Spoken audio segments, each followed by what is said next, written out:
यं ब्रह्मा वरुणेन्द्ररुद्रमरुतस्तुन्वन्ति दिव्यैस्तवैः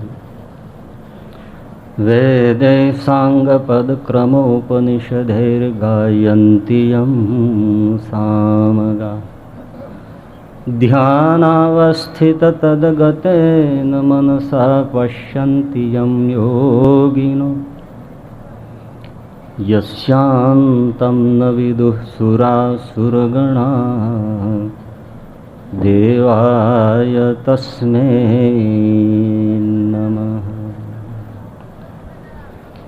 वर्णिवेशरमणीयदर्शनं मन्दहासरुचिराननाम्बुजं पूजितं सुरनरोत्तमैर्मुदा धर्मनन्दनमहं विचिन्तये। ॐ अवतारिणे श्री स्वामिनारायणाय नमो नमः। श्री हरिकृष्णाय नमो नमः। श्री पूर्णपुरुषोत्तमाय नमो नमः। बोलो सहजानंद स्वामी महाराजनी जय। रामचंद्र भगवान की जय। कृष्ण कन्हैया लाल की जय।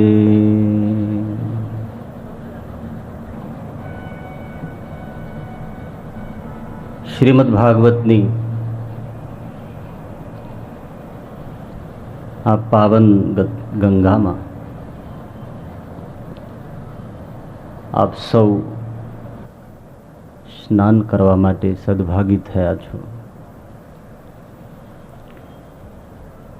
जीवन में अमुक अवसर ज बहु धन्य होय छे अने ये ईश कृपाथी मळता होय छे। प्रभु कृपा वगर आवा आयोजन पण थता नथी अने प्रभु कृपा वगर आवा आयोजनों में सहभागी पण थवातुं नथी। एवी પડદા પાછળ રહેલી જે પ્રભુ કૃપાને સમજે છે એ પોતાના જીવનને કંઈક નવ નિર્માણના પંથે મૂકી શકે છે।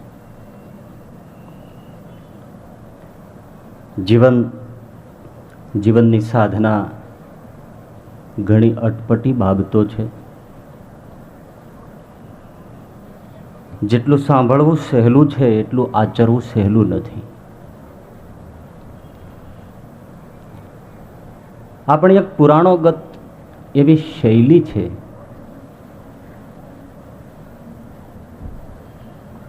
કે ભક્તના ચરિત્ર અથવા તો કંઈક એવી કથાનક મૂકીને આપણને જીવનના મર્મો તરફ દોરી જાય છે। घणीवार अघरा सिद्धांतो याद न रहे पण जो नानकड़ी एवी वार्ता याद रही जाए तो एने आधारे आपने जीवनना सिद्धांतो पण याद रहे।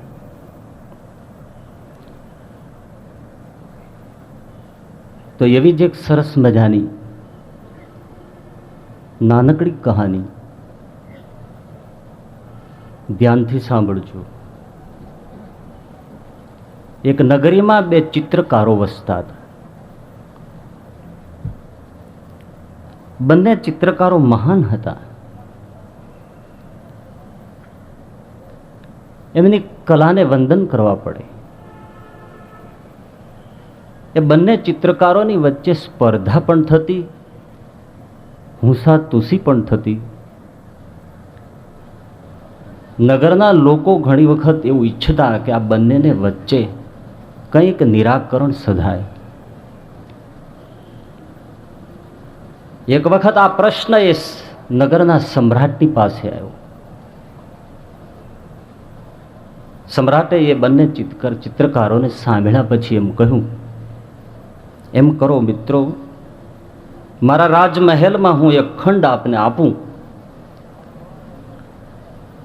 બંનેને એક એક દિવાલ આપું, આપની શક્તિ પ્રમાણે એના ઉપર ચિત્ર દોરો અને એ ચિત્રને જોયા પછી હું નિર્ણય આપું કે આપ બંનેમાંથી શ્રેષ્ઠ મહાન કોણ છે.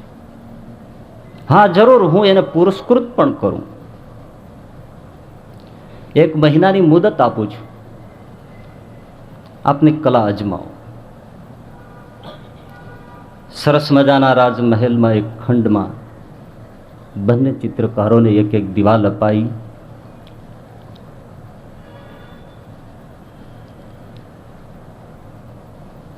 વચ્ચે પડદો નખાયો. એક દિવાલ ઉપર એક ચિત્રકાર ચિત્ર દોરે છે, બીજી દિવાલ ઉપર બીજો ચિત્ર દોરે છે. દિવસો પસાર થાય છે. આ બાજુની દિવાલ ઉપર જે દોરનારો ચિત્ર દોરનારો ચિત્રકાર અદ્ભુત ચિત્ર ઉપસાવે છે. ક્યારેક ક્યારેક એ બાજુના પડદાની પાછળ જે એમનો જ સ્પર્ધક એમાં નજર કરે છે તો પેલો હજી દિવાલ સાફ કરે છે. આવું એમણે 1-2 દિવસ નહીં પણ 15 દિવસ સુધી જોયા કર્યું કે પેલો હજી પીછી ઉઠાવતો જ નથી, દિવાલને સાફ જ કરે છે. પછી તો એણે જોવાનું પણ છોડી દીધું કે હવે એનો પીરિયડ પૂરો થવાનો છે, 15 દિવસમાં કંઈ અદ્ભુત ચિત્ર ઉપસાવી ન શકાય અને હું વિજેતા ઘોષિત થઈશ. આનંદ છે એનો. 1 મહિનો પૂરો થયો અને સમ્રાટને આમંત્રણ આપવામાં આવ્યું, પધારો મહારાજ, આપ અમારી કલાઓને જુઓ. સમ્રાટ મંત્રીઓની સાથે પધાર્યા છે. આ બાજુની દિવાલમાં જેમણે ચિત્ર દોર્યું છે ચિત્રકારની સાથે ખંડમાં પ્રવેશ કર્યો. શું એમણે સૌંદર્ય ઉપસાવ્યું છે! એ પર્વતો, નદીઓ, ગુફાઓ, સૂર્યના ઝળકતા કિરણો. સમ્રાટ આફરીન પોકારી ગયો, વાહ વાહ દોસ્ત વાહ! ખરેખર કલા અદ્ભુત છે. પણ હા, બીજા મિત્રને પણ જોઉં. પડદાની પાછળ જે ચિત્રકાર રાહ જોઈને ઊભો તો પધારો મહારાજ. પણ ત્યાં દિવાલ ઉપર જોયું તો કશું જ ચિત્ર નહોતું. સમ્રાટે કહ્યું કે અરે દોસ્ત, આ તે શું કર્યું? જો આટલી આપ બંનેને વચ્ચે સ્પર્ધા હતી તો પીછી કેમ ન ચલાવી? મને જૂઠો પાડવા માટે જ અહીંયા બોલાવ્યો. પેલા ચિત્રકારે સવિનય વંદન કરીને કહ્યું કે મહારાજ, મેં આપને જરા અપમાનિત કરવા માટે આમંત્ર્યા નથી, પણ એક કરો, જ્યાં આપના આ પડદો છે એને ખેંચીને સામી દિવાલે ફેંકી દો અને પછી આપ જુઓ કે આ દિવાલ ઉપર શું છે. પણ દિવાલ ઉપર કશું નથી, એમાં પડદાને એને શું લેવા દેવા છે? ના મહારાજ, એક પડદો હટાવો. અને પડદો જેવો હટાવીને સામી દિવાલે ગયો, બન્યું શું કે આ દિવાલ ઉપર જે ચિત્ર હતું એ ચિત્ર સામી દિવાલ ઉપર જળહળી ઉઠ્યું. પેલો સમ્રાટ ગમ ખાઈ ગયો કે આમાં બિંબ કયું છે, પ્રતિબિંબ કયું છે, આ શું છે? કહ્યું મહારાજ, આ જ મારી કલા છે. એણે શું કર્યું કે દિવાલને ઘસી ઘસી ઘસીને એવી સ્વચ્છ બનાવી, દર્પણ જેવી સ્વચ્છ બનાવી કે સામેનું ચિત્ર એ દિવાલ ઉપર ઉપસી ગયું.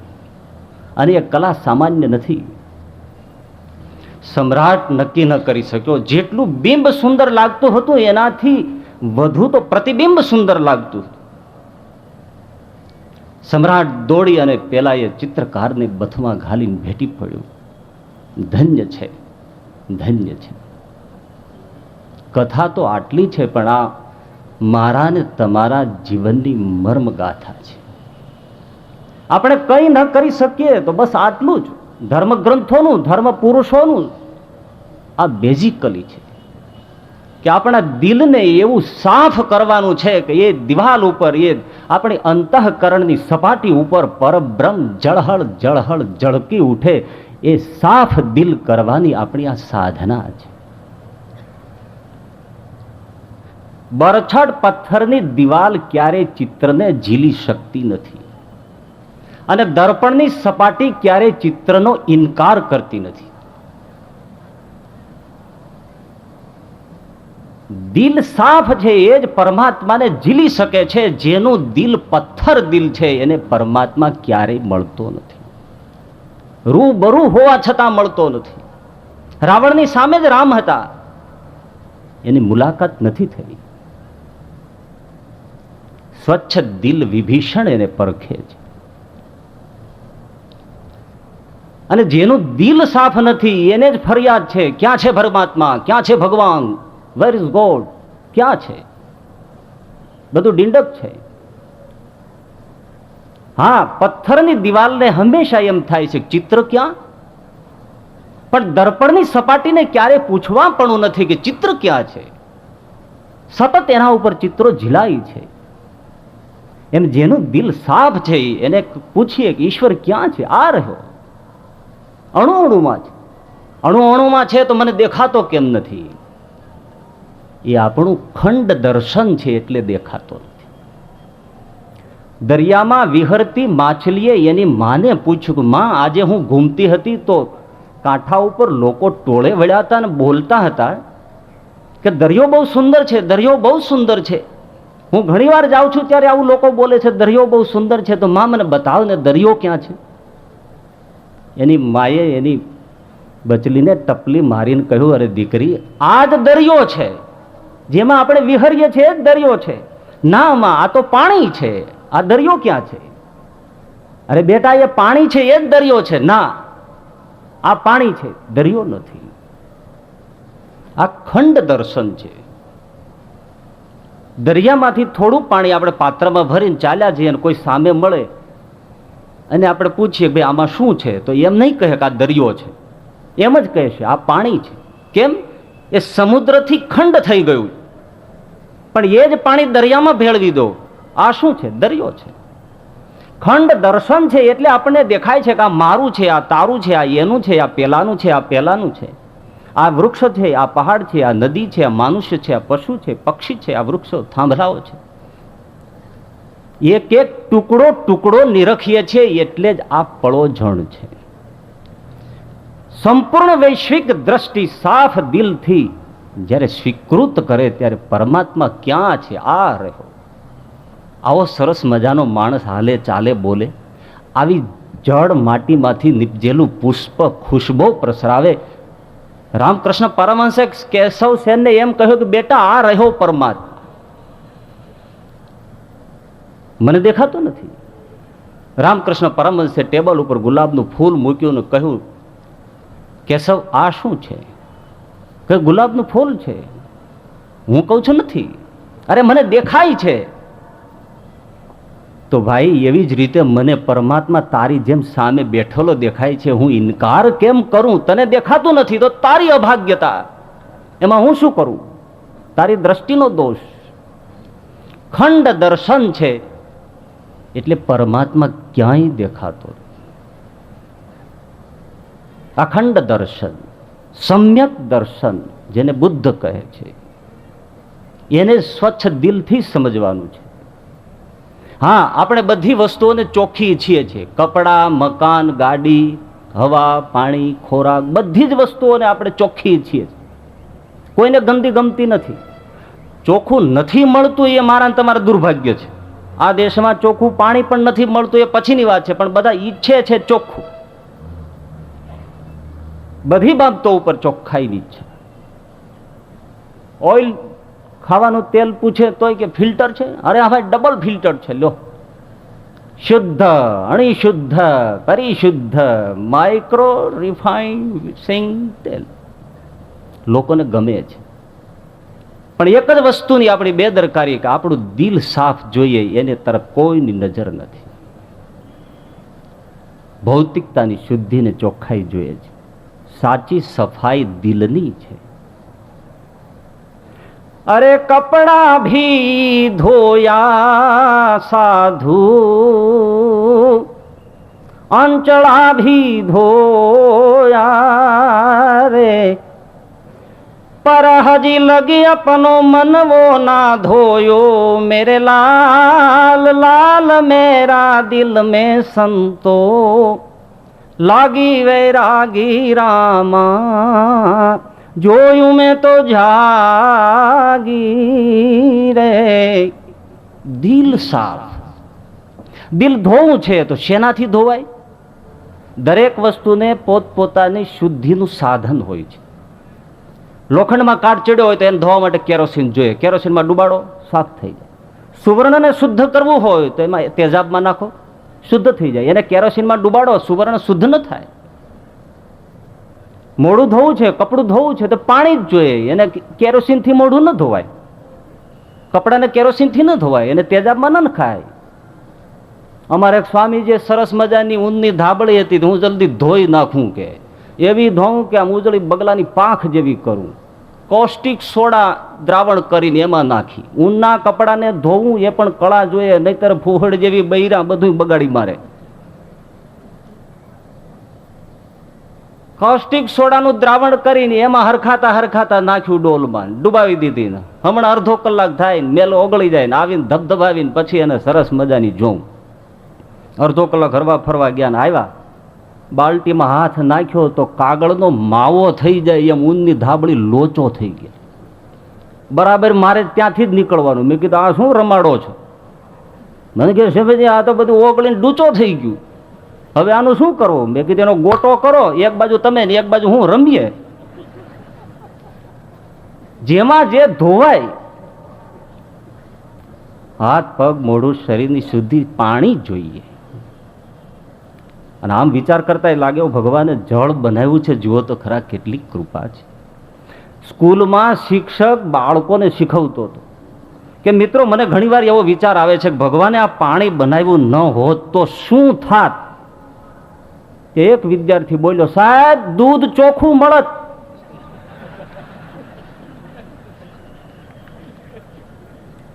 એક પ્રધાનને આગ્રહ એવો હુજ્યો કે ખોરાક તો ચોખ્ખો જ લેવો જોઈએ. એ પ્રધાન થયા પછી જ હુજ્યો, પાર્કે પૈસે જ આવું બધું સૂજે, ગાંઠનું ખાવાનું હોય ત્યારે કાંઈ સૂજે નહીં. અને એટલો બધો આગ્રહમાં ચડી ગયો કે દૂધ પણ ચોખ્ખું ને ભેંસનું પણ એવું કે એમાં જરાય ભેળસેળની શંકા ન હોવી જોઈએ. ભરવાડને સાધ્યો, એને કોઈ તારે ભેંસ દોવાની, તારે જાતે આપવા આવવાનું, હું જાતે બાલટીમાં જ લઉં. પેલો કે મને કોઈ વાંધો નથી, રોજ લે આવી રીતે પ્રધાન. એક દિવસ ઓલો દૂધ આમ રેડતો તો થોડું પાતળું લાગ્યું. હવે પ્રધાને પૂછ્યું, હેલા કે ભરવાડ? તો હા બાપુ, આજે આ દૂધ પાતળું કેમ છે? તો કે સાહેબ એવું છે ને, આજે ભેંસ હોંકળામાં બાંધી હતી ને થોડું પાણી વધારે પી ગઈ છે. તો ઓલો પાછો બોલ્યો કે એમ તો વાંધો નહીં, જવા દો લ્યો. કે બધા આ લોકો વાતો કરે છે પ્રધાન હોય છે ને ભેજા નથી હોતા. જો કે એવું લાગે છે, કામકાજ એવા કરે છે એટલે ન હોય એવું લાગે, પ્રતીત થાય છે. બીજો વિચાર આવે છે કે ભેજા તો જે હોય એ લોકો પાસે, પણ હાર્ટ નથી. ભેજા તો ખુરશી માટે, પૈસા માટે કેવા વાપરે છે, નહીતર આ ખુરશી હાથમાં આવે ગાંધીનગરની? ભેજા વાપરવાથી જ આવી છે. પણ જો દિલ વાપરે, હાર્ટ વાપરે, લાગણીથી જોડાય, પ્રેમથી જોડાય તો કોઈ સમસ્યા સમાજમાં ન રહે. પ્રેમ અદ્ભુત ભાષા છે, સેતુ છે. બુદ્ધિ તો દિવાલ બનાવે છે, હૃદય સેતુ બ્રિજ બનાવે છે. મૂળ વાત છે શુદ્ધિની. આપણે દિલ ધોવું છે. આપણી સામે બે શુદ્ધિ છે, એક મન શુદ્ધિ, બીજી શરીર શુદ્ધિ. શરીર શુદ્ધિ માટે જળ સ્નાન છે. પાણીથી સ્નાન કરીએ, શરીર શુદ્ધ ચોખ્ખું થઈ જાય. અને નાહવું જરૂરી છે. આજની આ સદીમાં પણ ઘણા લોકો નાહતા નથી હોતા. એને કહેવાનું થાય કે ભાઈ અત્યારે તો કૂતરાઓ સ્નાન કરે છે, તમે તો કરો. સ્નાન આરોગ્યદાયક છે, સ્ફૂર્તિદાયક છે. અરે આપણે નીંદ લઈએ છીએ, ઊંઘ લઈએ છીએ, મિની ડેથ છે, મૃત્યુ છે મિની. યા જાગ્યા પછી જે માણસ સ્નાન નથી કરતો તો એ સદાને માટે સૂતકી છે. સવારમાં સ્નાન, પવિત્ર જલથી સ્નાન કરે. સ્નાનના 3 પ્રકાર છે. પેલું સ્નાન છે એ ઋષિ સ્નાન છે. 4 વાગ્યામાં જે સ્નાન કરવું, આકાશમાં અધર તારલાઓ ટમટમતમા હોય એ સમયે જે સ્નાન કરવું એ સ્નાનને ઋષિ સ્નાન કહેવાય છે. બીજું સ્નાન છે મનુષ્ય સ્નાન છે. તારલાઓ ડૂબી ગયામાં છે, સૂર્યોદય હજી થયો નથી, એવા 5 અને 6 ની વચ્ચે જે સ્નાન કરવું એને મનુષ્ય સ્નાન કહેવાય છે. અને મનુષ્ય હોય એને આ સમયે સ્નાન કરી લેવું જોઈએ, અને એ સમયે જે સ્નાન કરે એ જ મનુષ્ય ગણાય, એવું શાસ્ત્રનું માનવું છે. પછી તમને બધી જાતની છૂટી છે.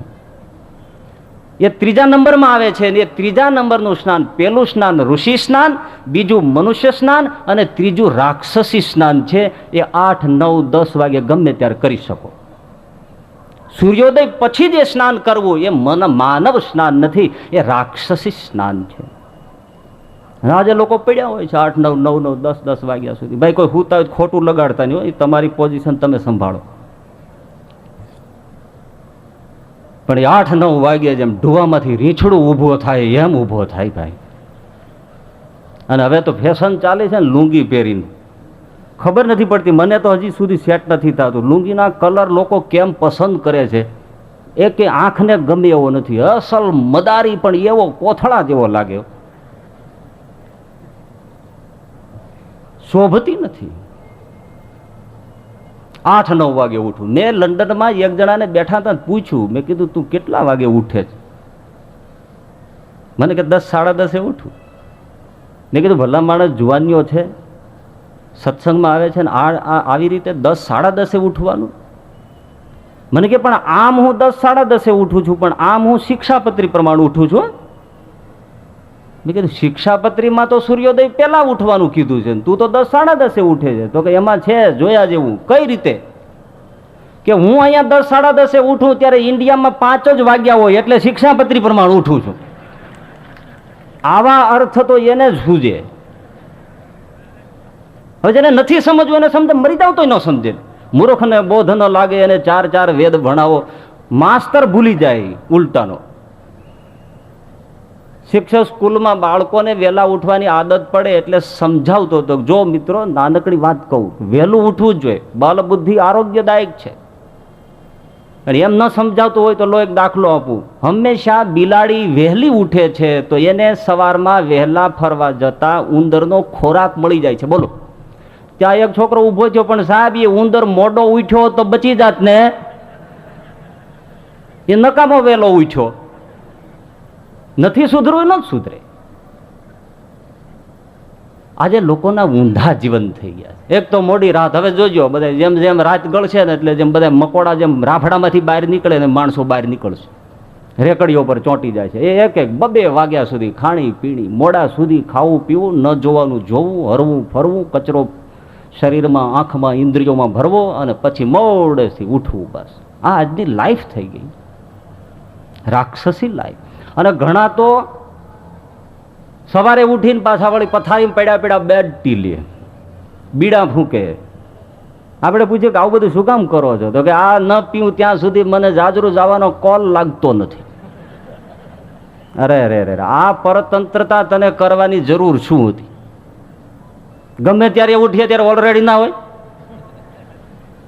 આ સાધુ કાંઈ નથી પીતા, પણ એને તમે કહો જાઓ જાજરૂ જીઓ, હટ નથી આવો. આવું તમે ન કરી શકો.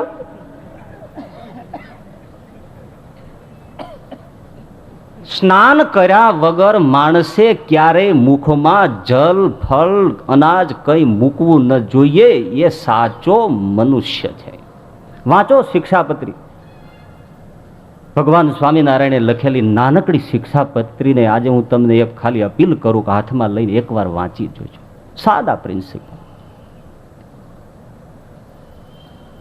કલકત્તાની અંદર ઇસ્કોન મુવમેન્ટ વાળા પ્રભુપાદ 10,000 બૌદ્ધિકો, ડોક્ટરો, વકીલો, આવા બધા ક્રીમ વર્ગ બેઠેલો. એમાં એમણે એક વાત મૂકી કે મિત્રો, મેં મારી આયુષ્યમાં ઘણા ગ્રંથો જોયા, ઘણા શાસ્ત્રો વાંચ્યા, ઘણા મારા પુસ્તકો હાથમાં આવ્યા, પણ આજે એક હું તમને અદ્ભુત પુસ્તક બતાવું છું જે મને હમણાં મારા હાથમાં આવ્યું છે અને હું બતાવું છું, આ બધાને ખૂબ ગમશે. એમ કહીને એમણે પોતાના ગજવામાંથી ભગવાન સ્વામિનારાયણે લખેલી શિક્ષાપત્રી બતાવી કે આના જેવો અદ્ભુત ગ્રંથ મને અત્યાર સુધી મળ્યો નથી. વાંચજો જીવનના સાદા સત્યો તમને પ્રાપ્ત થશે.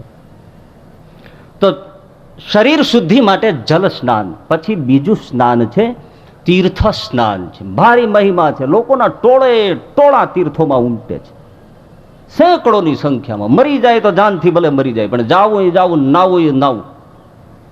કુંભમાં કેટલા કચડાઈ જાય છે.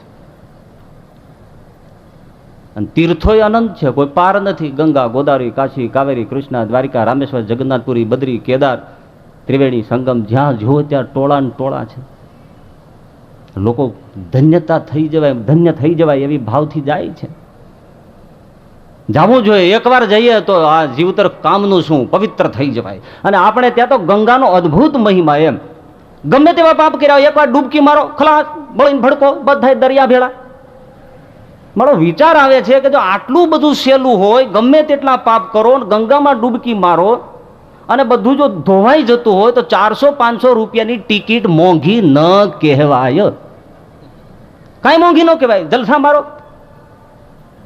દિલમાં ઉતરતું નથી. આ તીર્થની ટીકા નથી, પણ વાસ્તવિક વિચાર કર્યા વગર પણ છૂટકો નથી. એમ કઈ રીતે ધોવાઈ જાય પાપ? રામકૃષ્ણ પરમહંસને એક જણાએ પૂછ્યું કે બાપજી મને એક સવાલ છે, પૂછ બેટા. આ લોકો કહે છે ગંગામાં નાયન બધા પાપ બળીને ખાક થઈ જાય, ધોવાઈ જાય, સાચું? તો કે આમ તો સાચું. તો આમ સાચું એટલે તો જો હું તને સમજાવું કે લોકો ગંગામાં નાહવા માટે જાય ને આમ, એટલે જેવો એ નદીમાં ઉતરે ગંગામાં એટલે એના પાપ આમ બહાર નીકળવા માંડે. એ સાવ સાચું. કે જેટલો કેડમાં ડૂબે તો આમ તરત પાપ ત્યાંથી બધા ઉપર ઉપર નીકળતા જાય. ડૂબકી મારે એટલે બધા પાપ બહાર નીકળી જાય એના. એ સાવ સાચી વાત છે. પણ બેટા બીજું જોયું કે ગંગાને કિનારે જેટલા ઝાડવા છે ને એટલા માટે છે બધા પાપ પેલો ડૂબકી મારે ને એટલે નીકળી અને ઝાડવા ઉપર બેસે. પેલો જેવો બહાર નીકળે એટલે જેના હોય એના પાછા ચોંટી જાય.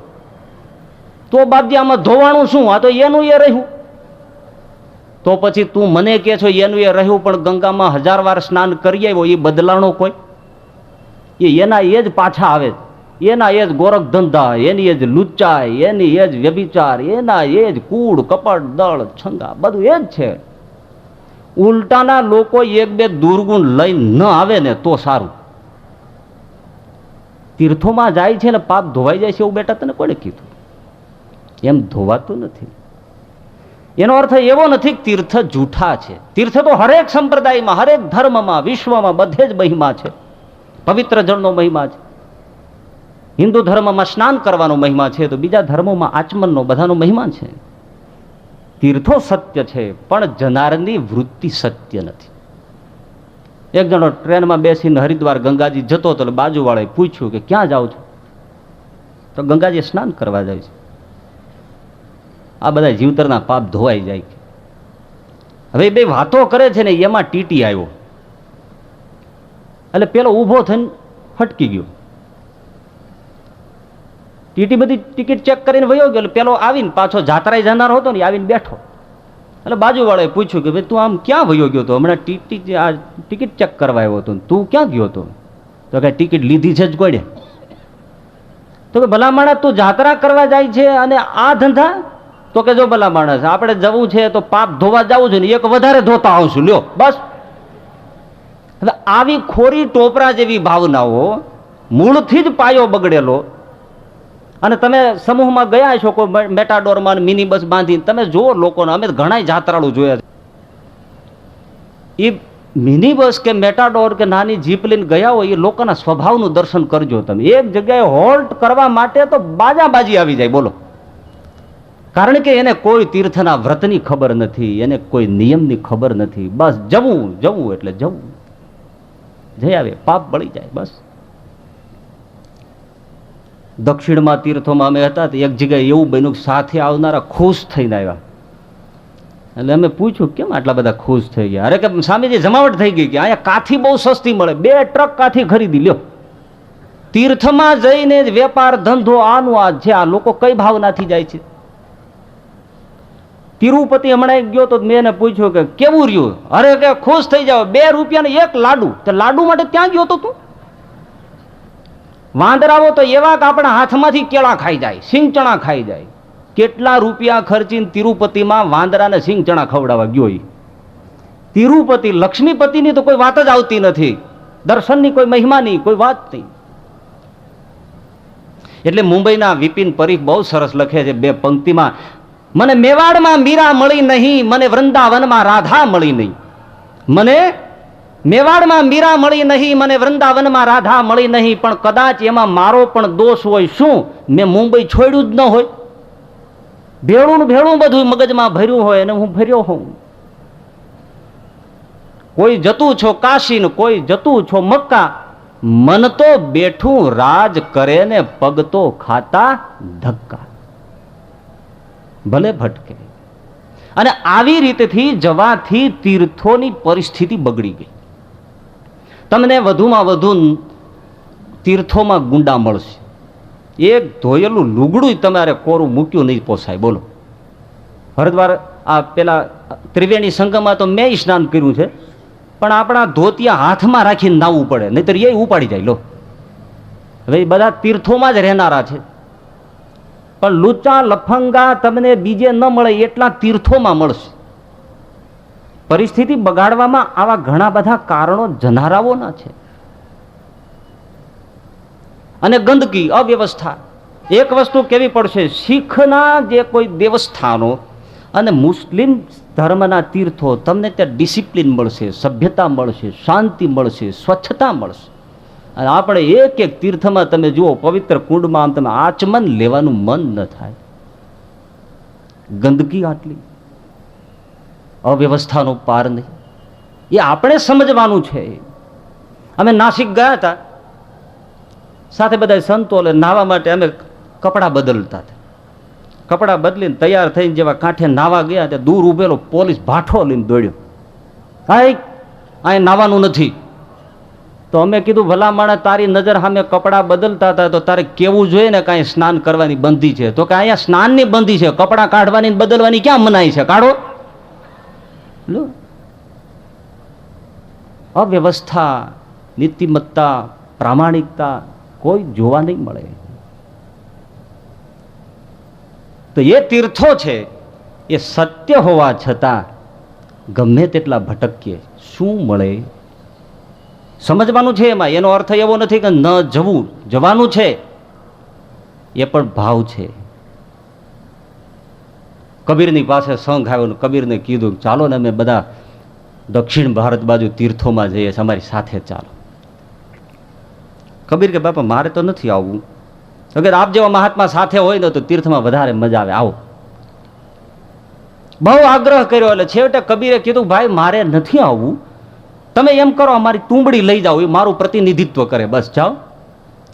અને તુંબડીને તમે જ્યાં જાઓ ને ત્યાં નવડાવજો, મંદિરે જાઓ તો દર્શન કરાવજો ઠાકોરજીને, જાઓ લઈ જાઓ તુંબડી.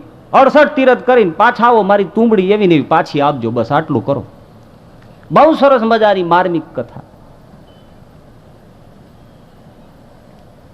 દિવસો સુધી ફરીને સંઘ જ્યારે કબીર પાસે પાછો આવ્યો, અમારા સાધુઓને માટે ભગવાને સ્પેશિયલ તુંબડા ઉગાડ્યા છે. અને એ તુંબડા છે ને એનું શાક ન થાય, કડવા ઝેર જેવા હોય. એ તુંબડાની સાથે પેલો સંઘ પાછો આવ્યો, જ્યાં જ્યાં સ્નાન કર્યા, બધે ફર્યા, દર્શન કરાવ્યા, તુંબડાને પણ સ્નાન કરાવેલું. કબીરની પાસે આવીને મૂક્યું, લ્યો આપનું બાપજી તુંબડું. કબીર કે, આ બધે તીર્થમાં સ્નાન કરાવ્યા? તો કે હા. છાતીએ વળગાડ્યું, માથે અડાડ્યું. કબીર કે, તો હવે એમ કરો, હવે આને સુધારી અને સૌ ભક્તો થોડો થોડો પ્રસાદ લઈ લ્યો, બસ. કાચું તુંબડું હતું, એને સુધાર્યું, બધાને ટુકડો ટુકડો આપ્યું, પણ જેવો મોંમાં નાખ્યો તો કડવું વખ થૂ થૂ થૂ કરીને કાઢી નાખ્યું. કબીર કે, આમ કેમ? 68 તીર્થ નાયા તો તુંબડું એવું જ રહ્યું, આવું ને આવું, આની જરાય કડવાઈ ન ગઈ. અને એ વખતે કબીરે સરસ મજાનું એક કીર્તન ભજન લખ્યું કે, તુંબડિયા સબ તીરથ કર આઈ, એ તુંબડિયા સબ તીરથ કર આઈ, ગંગા નાઈ એ ગોમતી નાઈ, 68 તીરથ ધાઈ, ગંગા નાઈ ગોમતી નાઈ, 68 તીરથ ધાઈ, नित नित उठ मंदिर में आई, ओहो नित नित उठ मंदिर में आई, तो भी न गई कड़ुआई तुम बढ़िया सब तीरथ कर आई। ये पेली तुंबड़ी कथा नहीं, आपणी कथा है। आ तुंबड़ू रोज उठीने हवेलीए जाए, रोज मंदिरे जाए, रोज गंगाजळना आचमन करे, पण एने चाखो तो थूकी नाखो, एमां જરાય ફેરફાર થતો નથી। એટલે જ કદાચ અખાએ લખ્યું છે, તીર્થ કરી કરીને થાક્યા ચરણ તોય ન પહોંચ્યા હરિને શરણ। તો હવે સવાલ એ થાય, તો પછી આ દિલ ધોવું ક્યાં, દિલવો ધોવો ક્યાં, મન ધોવું ક્યાં? હા, તીર્થોમાં ધોવાતું નથી, તીર્થોની મર્યાદા છે, તો હવે ધોવા ક્યાં જાવું? રામચરિત માનસમાં તુલસીદાસજી કહે, તમારે દિલ ધોવું છે, જીવતર ધોવું છે, તો એક અનોખું તીર્થ છે, ચાલો હું તમને બતાવું। કહ્યું, બાબા એ તીર્થ કયું છે? એ તીર્થનું પણ તીર્થ છે, આ જે અમારા સાધુડા છે એ હાલતું ચાલતું પ્રયાગ તીર્થ છે, એમાં જે એકવાર ડૂબકી મારે એનું જીવતરનો અંચળો સાફ પવિત્ર જીવ શિવ બની જાય। मुद मंगलमय संत समाजू जो जग जंगम तीर्थ राजू, राम भक्ति जहाँ सुर सरी धारा, राम भक्ति जहाँ सुर सरी धारा, सरसई ब्रह्म विचार प्रचारा, सरसई ब्रह्म विचार प्रचारा। विधि निषेधमय कलिमलहरणी, विधि निषेधमय कलिमलहरणी, कर्म कथा रवि नंदिनी बरनी, मुद मंगलमय संत समाजू जो जग जंगम तीर्थ राजू। तीर्थ नहीं, तीर्थ नो राजा छे, हालतू चालतू जंगम प्रयाग छे। જેના દિલમાં રામ ભક્તિ રૂપી ગંગા વહે છે, જેનામાં ગુપ્ત રીતે બ્રહ્મ જ્ઞાનની સરસ્વતી વહે છે, જેનામાં ધર્મ મર્યાદા રૂપી જે જમના વહે છે। વિધિ નિષેધ, આ કરવું આ ન કરવું, એવા બે કિનારામાં જેની જીવનની સરિતા વહે છે, એવો સંત હાલતું ચાલતું પ્રયાગ છે। અને એમાં એકવાર ડૂબકી મારી ખલાસ। અને જે કામ ગંગા ગોદાવરી ગયા કાર્ય ત્રિવેણી સંગમ ન કરી શકે, દ્વારિકા ન કરી શકે, રામેશ્વર ન કરી શકે, બદ્રી કેદાર ન કરી શકે, જગન્નાથ પુરી ન કરી શકે, એ કામ આ તીર્થ કરી શકે। ઇતિહાસ સાંખ છે અને જુગ જુગ સુધી સાંખ રહેશે। શાસ્ત્રની સાંખ છે, લોકની પણ સાંખ છે। તીર્થમાં જવાની એક હેતુ છે, એટલા જ માટે એમાં કોઈ આવું હાલતું ચાલતું તીર્થ મળે। તીર્થે જવું સદગુરુ ગોતવાને, એવી ભૂમિમાં કોઈક સાધુડો બેઠો હોય એ મળી જાય, એને જીવતર સુધાર્યા। બાકી આમાં ઈમાનદારીપૂર્વક હું તમને અહીંથી પ્રશ્ન પૂછું કે આમાંથી ગંગા ગોદાવરીમાં નાયેલા કેટલા બેઠા છે? હું નાયો છું, પણ વિચાર કરો કે નાયા પછી મારા તમારા જીવનમાં મેલ કેટલો ધોવાડો। ન જવું એમ નથી, હજી એની મર્યાદા સમજજો। પણ ડૂબકી મારીને આવ્યા ને તમારા જીવતરમાં ફરક શું થયો? પણ કોઈ સાધુના સમાગમમાં બેસો, 101% જેવી વાત છે, જીવતરના મેલ ધોવાઈ જાય। એણે ઉજળું કર્યું છે આ વિશ્વને।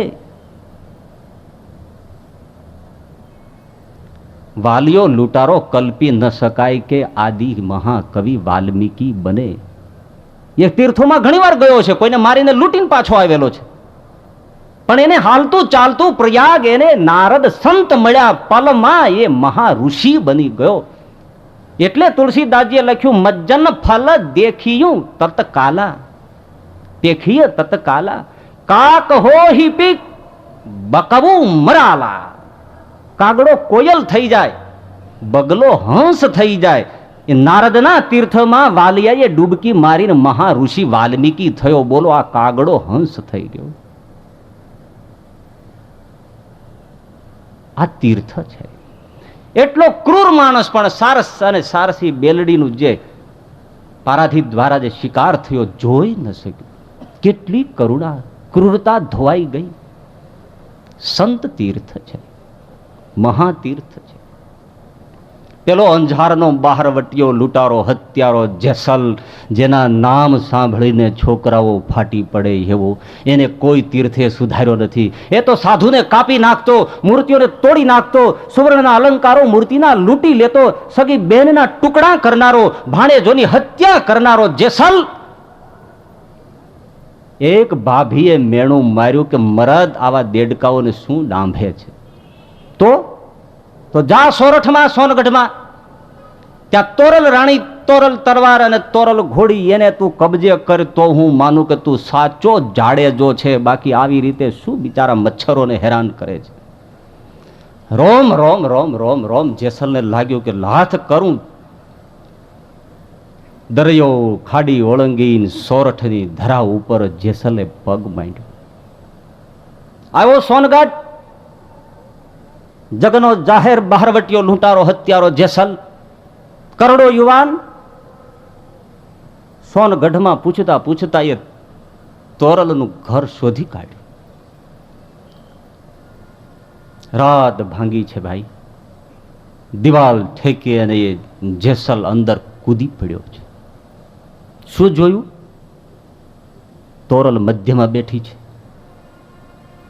હાથમાં રામ સાગર અને ભજનની બોછાર બોલે છે. સાંસત્યો બેઠો છે, સધીર બેઠો છે, 20-25 માણસો બેઠા છે. અલખની આરાધના. પણ આને એની સાથે ક્યાં નિસ્બત હતી ભાઈ?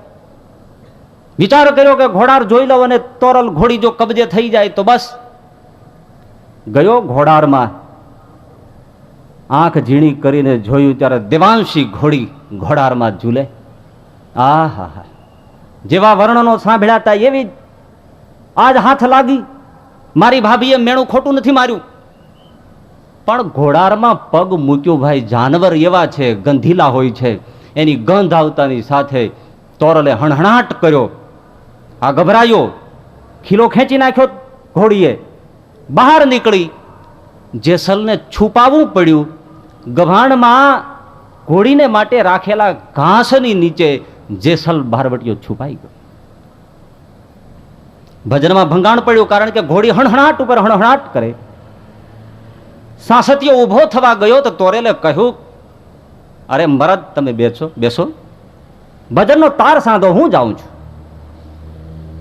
અને તોરલ આવ્યા છે. ઘોડીને માથે પ્રેમાળ હાથ ફેરવીને કીધો, અરે બેંદડી ચાલ ચાલ, કેમ ખીલો કાઢ્યો? હાલ.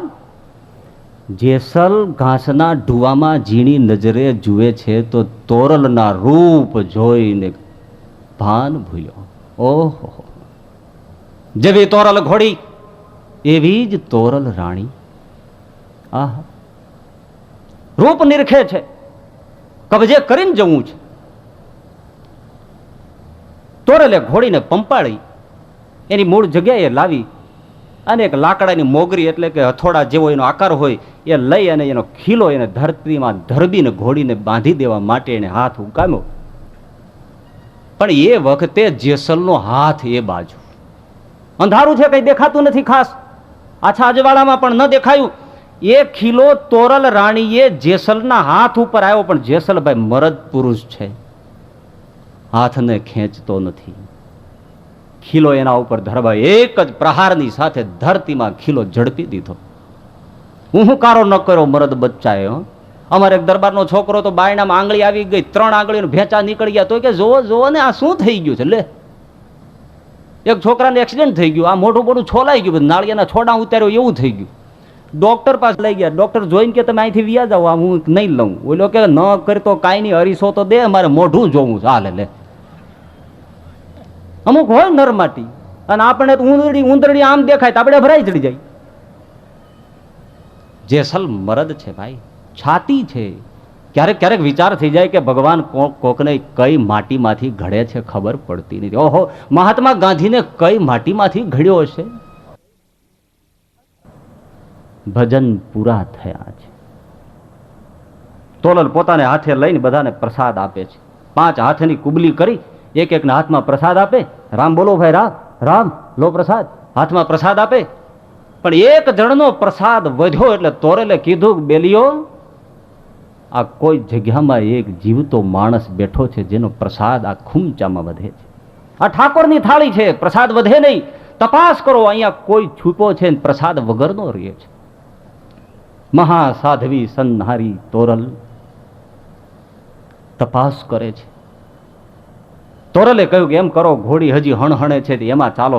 ફાનસ દીવો કરી બધા ત્યાં ગયા, પણ ત્યાં તો અજવાળામાં લોહીના દદેડા દેખાયા કરે. નજીક ગયા અને જ્યાં ઘોડીની સામે જોયું ત્યાં તો હાથ કોઈનો લટકે છે, કોઈ પુરુષ દેખાયો. તોરલ કે આ શું? મેં કોઈ મરદના હાથમાં ખીલો માર્યો? ઘાસ ઊંચું કરીને જ્યાં જુએ ત્યાં તો કરડો યુવાન, રાજપૂતી વંશ, જાડેજો, બુકાની ધારી. આ હા મરદ અહીંયા તું? હા, હું હેતુપૂર્વક આવ્યો છું. પેલા ખીલો કાઢી લીધો, છાતી થપથપાવી છે સાંસતિયાએ. મરદ આવો શૂરવીર, અહીંયા શું કામ આવ્યો છો? તો કે સાંભળી લે ભાઈ, મારું નામ જેસલ જાડેજો છે. મારી ભાભીએ મેણું માર્યું છે. તોરલ રાણી, તોરલ ઘોડી, તોરલ તલવાર લેવા માટે હું આવ્યો છું. ઘોડી લેવા ગયો, મારા કરમ ફૂટ્યા. આ રીતે થયું છે. આ જન્મે નહીં તો બીજે જન્મે પણ હું વસૂલ કરીશ. ના ના ના ના ના ના, સાંસતીઓ કે બીજો જન્મ લેવાનો હોય ભાઈ, તારે જોઈએ છે ને તોરલ ઘોડી, લઈ જા, તને દાનમાં આપું છું, જા. તોરલ તલવાર તને આપું છું, જા. અને પછી વેધક દ્રષ્ટિ એમને સાંસતિયાએ તોરલ ઉપર માંડી, દેવી શું ઈચ્છા છે? તો કે કાઠી, જ્યારે તું ભક્તિના રંગે રંગાયો ત્યારે બધું દાન આપવા માંડ્યો તો ત્યારે મેં તને બધું આપતા આપતા નહોતો રોક્યો, પણ આ 3 વસ્તુમાં રોક્યો તો કે આ એક તલવાર રાખી મૂક, ઘોડી રાખી મૂક, એનો લેનારો આવી જશે, આ લેનારો છે ને આપી દે. અને એમ પણ કહ્યું તું કે તને ભક્તિ પૂરી જાગશે ત્યારે મને તાને મારો પણ મોહ છૂટશે, મારો મોહ છોડી દે અને મને આમની સાથે જવા દે. સાંસતિયાએ તોરલને પણ જેસલને હવાલે કરી છે. જેસલ ખુશ થઈ ગયો, 3 વસ્તુ મળી ગઈ છે, ઉપડ્યો છે. એ વખતે જોડિયા બંદર ખેપિયાની સાથે તોરલ ઘોડીને અંજાર પહોંચાડવાનું કામ સોંપાયું. મછવો બંધાયો. તોરલ અને જેસલ જાડેજો મછવામાં સવાર થયા છે. જોજો તીર્થ, ક્યાં ગંગા, ક્યાં ગોદાવરી, ક્યાં કાશી અને ક્યાં હાલતું ચાલતું આ પ્રયાગ.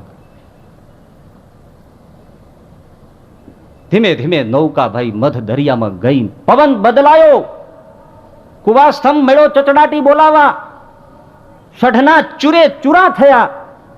ડુંગરામાં સહસ્ત્ર ફેણોથી જેમ નાગ નીકળી પડે એમ સાગરમાં લહેરો ઉઠવા માંડી અને ડુંગરા ડુંગરા જેવા મોજા ખળભળાટ મચાવવા માંડ્યા.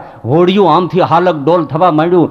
મરદ છાતી જેસલ જાડેજો પણ હબકી ગયો. તોરલ, મોત સામે દેખાય છે. તો કે હા, મરવાનું આવી ગયું. જીવન કઈ મારીને તારી મૂડી નથી કે હું તું જેમ ખર્ચી શકી એમ ખર્ચાય. જેસલ, મરવા તૈયાર થઈ જા. અરે પણ દેવી આવી રીતે જવાનું? તો કે હા. ઉગરવાનો કોઈ ઉપાય? તો કે આ કઈ દરિયો આ નૌકાથી પવનથી નથી ડગતો કે નથી ભાર થતો, તો તારા પાપનો ભાર છે એટલે દરિયો ખમી નથી શકતો. તારે બચવું છે? મોત ભાળી ગયો તો જેસલ. હા, મારે ઉગરવું છે તોરલ, મારે ઉગરવું છે. તો હળવો થઈ જા. કઈ રીતે હળવો થાવ? તારા એક એક પાપને યાદ કરી કરીને મારી સામે જોઈ જોઈને દરિયામાં માંડ ફેંકવા. હળવો થઈ જતા તું ઉગરી જઈશ, આ સિવાય બીજો કોઈ ઉપાય નથી. અને એ વખતે ઐતિહાસિક ઘટના, એ જગનો ચોલટો જેસલ. પાપ તારું પ્રકાશ, જાડેજા ધર્મ તારો સંભાળ રે. તારી બેડલીને બુડવા નહીં દઉં, જાડેજા રે. એમ તોરલ કે છે. અરે જેટલા માથે જાવાળ તોળી રાણીયા, જેટલા માથે જા ઓહવાળ રે.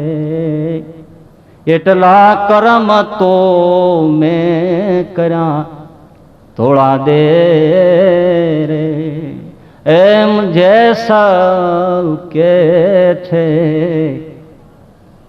लूटी कुंवारी अरे जान तोड़ी रानी में लूटी कुंवारी ओहो जान रे सातवीसु मोड़ बंधा मारिया तोड़ा दे रे एम जैसल के छे एक एक संभारी संभारी आंखમાં શ્રાવણ અને ભાદરવો પાપને યાદ કરીને ધ્રુસકે ધ્રુસકે જેસલ પ્રાયશ્ચિત કરે દરિયો શાંત થવા માંડ્યો અને એ જેસલ પીર થઈ ગયો પુનીત માણસ બની ગયો પાપ હળવા થતા જીવનની નૌકા સ્થિર થઈ જાય ભાઈ પણ પોતાના પાપો આપણને આપણા નથી દેખાતા બીજાના દેખાય આપણે કે કોણ માણસ ખરાબ છે તો આપણે 10નું લિસ્ટ આવે એક જણાને પૂછ્યું એક જણાએ કે તારી દ્રષ્ટિએ આમ બરાબર સારો નોબલ માણસ કોણ અત્યાર સુધીમાં તને કોઈ મળ્યો હોય એવો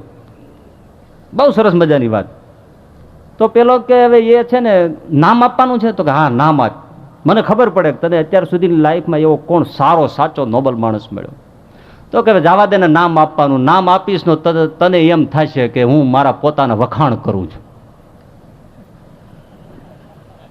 એટલે જવા દે ને પોતાનું ડાયલ પોતે ફેર્યું સીધી ને સિદ્ધકાવાલા તો ઓલે બીજો પ્રશ્ન કર્યો તો તારી દ્રષ્ટિએ અત્યાર સુધીમાં કોઈ ખરાબમાં ખરાબ તને કોઈ માણસ મળ્યો હોય એનું નામ આપ તો કે એનું નામનું રેવા દે ને નકામું તને ખોટું લાગશે લે પોતાને કોઈ દુષ્ટ જોતો જ નથી અને પોતાનું દુષ્ટતા ન દેખાય તો પાપ હળવું કરવાનો સવાલ ક્યાં છે મેં પ્લેન આકાશમાં ચાલ્યું જતું હતું આ કથા આવું થાય નહીં પણ આજે કહેવાનું છે આકાશમાં ચાલ્યું જતું ઉડ્યું જતું હતું એમાં ગમે તે થયું ને તે પ્લેન હાલક ડોલક માંડ્યું થવા એટલે કોકપીટમાંથી પાયલોટે કીધું કે ભાઈ આમાં વજન વધારે છે હું 1 સેકન્ડ માટે આમ બારણું ખોલું રિમોટ ઓટોમેટિક એક માણસ કૂદી જાય એટલું વજન ઓછું થઈ જાય તો જ હું આ પ્લેન કંટ્રોલમાં કરી શકું જલ્દી કરો નહીતર હમણાં બધાઈ ગયા આપણે 250 જણા હમણાં ખાબકશું એક જણો બલિદાન આપો 50 200 250 માણસોને માટે એક માણસ મરદ નીકળે કોઈ દાતાર કોઈ સુરવીર કોઈ કર્ણનો અવતાર કોણ નીકળે ભાઈ મરવા હોવું એમ કે ઠોહા મારે ભાઈ તમે જાઓ ને ગરડા બુડા કે હાલો આગળ હાલો આગળ હાલો પણ ગરડા બુડા તો આપણા કરતા વધારે શીખણા હોય એને તો 7મી 8મી પેઢી જોવાની ઈચ્છા હોય જુવાનિયાને હજી લોહી ધધકતું હોય તો મારી નાખું ને મરી જાઉં મારી નાખું ને મરી જાઉં પણ માળા કોઈ ઉઠ્યા નહીં પણ એમાં એક જણો ઉઠ્યો ભાઈ અને એ ઉઠ્યો કેવો મોટો ડામરના પીપળા જેવો હા મોટો લઠ બધા તાળીઓના ગડગડાટ આમાં 3 જણાનું કામ થાય એમ છે કે આ એકલો કૂદી પડે 3 કૂદ્યા બરાબર છે આવો હેવી વેઇટ ઉઠ્યો ઓલ્યો લોકો જય જયકાર મંડ્યા કરવાના બારણાની સામે ઉભો રહ્યો પેલા એ કીધું કે જોવો બારણું ખુલે એવું જ કૂદી જજો તો કે ભલે રાહ જોવાય છે આ જય જયકાર બોલે બોલો અંબે માત કી જય બોલો બહુચર માત કી જય બોલો કૃષ્ણ કનૈયા લાલ કી જય ને એમાં ડોર ખોલ્યું બારણાની બાજુમાં સીટ ઉપર જે બેઠો તેને જાડીએ ઉપાડી કે બોલો રાજા રામચંદ્ર ભગવાન કી બીજાને નાખી દીધો પોતાનો હળવો કોઈ વજન કરતું જ નથી સમજી લો ગમે તેટલા સત્સંગમાં બેસે પોતાનું પાપ કોઈને દેખાતું નથી આ 101 નગદ સત્ય વાત છે આમાં કમ્પેર કરવાની છે મારે ને તમારે બહુ મર્મો સમજવાના છે સાંભળીને તો આવી કથાઓ કેટલી ગઈને આવશે ભાગીરથી ગંગા છે કોણ ના પાડે છે બાપા શુદ્ધ થવા માટે તો બહુ કંઈક કરવું પડે થોડીક વાત છે હવે થોડકમાં હું પૂરું કરીશ કારણ કે અધૂરું રહી જાય ને તો પાછી બહુ માથાકૂટ થાય અધૂરું શાક નહીં સારું અધૂરી ખીચડી નહીં સારી અધૂરી રોટલી નહીં સારી મજ્જન ફલ પેખીય તત્કાલ આ તીર્થ અને સંત તીર્થની મર્યાદા તુલસીદાસજી કે અહીંયા તત્કાલ ફલ મળશે તો શાસ્ત્રો શું કે છે બધા તીર્થો કાલેન ફલંતી તીર્થાની ફળ મળશે પણ એ ક્યારે ફળ એ કઈ નક્કી નથી ભાઈ બહુ કાળ લેશે પણ અહીંયા ઝપટમાં કામ થશે ભાઈ ભાઈ એનાથી નહીં મહાન તો બાબત એ છે ભાઈ તીર્થરાજ કઈ રીતે છે પુંડલીક નામનો ભક્ત તીર્થયાત્રાએ નીકળ્યો કુક્કુટ ઋષિના આશ્રમમાં આવીને રાત રોકાયો મહર્ષિના આશ્રમમાં રાત પડી એક દ્રશ્ય અનૂઠું જોયું 3 કાલી કલુટી સ્ત્રીઓ આવી આશ્રમમાં સાવરણા લીધા કચરો વાળ્યો ભેળો કર્યો ત્રણેય એમાં આળોટી અને એકદમ શ્વેત થઈ અને ચાલતી થઈ પુંડલીક કે આ ગજબ છે દોડ્યો ત્રણેય મહિલાઓને રોકી કે દેવીઓ તમે ઉભા રહ્યો, મને મને એક જવાબ આપો. તમે આવ્યા ત્યારે કોણ? કાલી કલુટી, આંગણું વાળ્યું, અને અત્યારે તમારા રંગ બદલાઈ ગયા, એકદમ ધબાલો શ્વેત દૂધમલિયા સ્વરૂપ. આપ કોણ છો? કયું સાંભળવું છે?